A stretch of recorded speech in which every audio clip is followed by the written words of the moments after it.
Hi, I'm Dave Epstein, and welcome to this edition of Growing Wisdom. Today we're going to talk about redbuds.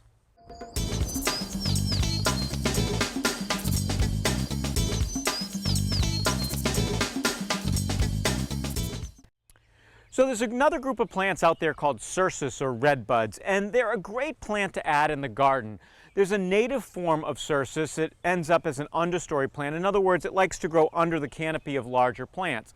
Over the past several years, plant enthusiasts have developed new forms of the redbud. So one of the neat things about redbuds is that they flower during the course of the spring. They get a nice purple or a reddish bud on the branch of the flower. It flowers very early, and then it tends to get nice leaves. I'm going to talk a little bit about the form of some of the plants. There's also a redbud that flowers white, and I always think that's sort of interesting. It's a white flowering redbud, which doesn't really make sense, but nonetheless you can find that out there. So this plant right here is called Ruby Falls. Ruby Falls is a fairly new cultivar of redbud, and you can see why it's called Falls, because it's a weeping variety, and ruby because look at the color. Now this particular plant is growing in quite a bit of sunshine. We're going to call it full sun, so that the color of the leaves becomes really nice and burgundy, especially the new growth.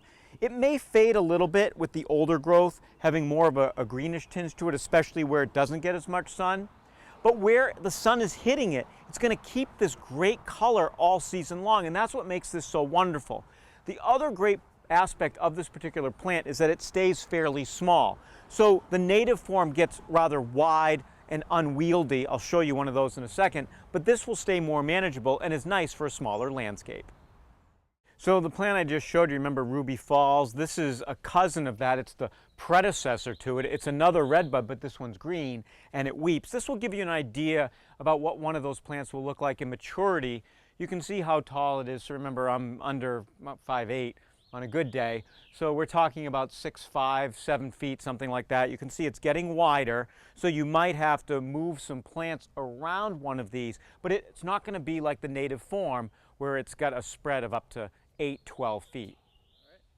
So this is the native redbud, and you can see it's not the most well-behaved plant. It's kind of all over the place. It's growing under the canopy. It does get some flowers, but it hasn't really been manipulated genetically like the other two plants I showed you. So that's kind of what it would look like in the woods.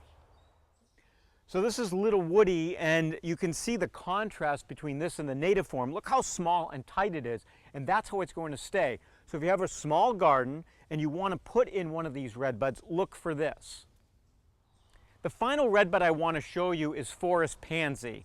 Forest Pansy is similar in color to Ruby Falls, but notice it's not weeping. It's more like the native form. It's wider, so it gets pretty wide. We needed to give this room in the garden for sure, but the color's phenomenal. The other last point about redbuds, some of them can be a little bit finicky. So in other words, until they're established, there are reports that they die out. If you're looking for a plant with a pretty good track record as well as lots of ornamental value, take a look at the redbuds. There's plenty of them out there. They flower, and boy, are they beautiful in the garden. For Growing Wisdom, I'm Dave Epstein.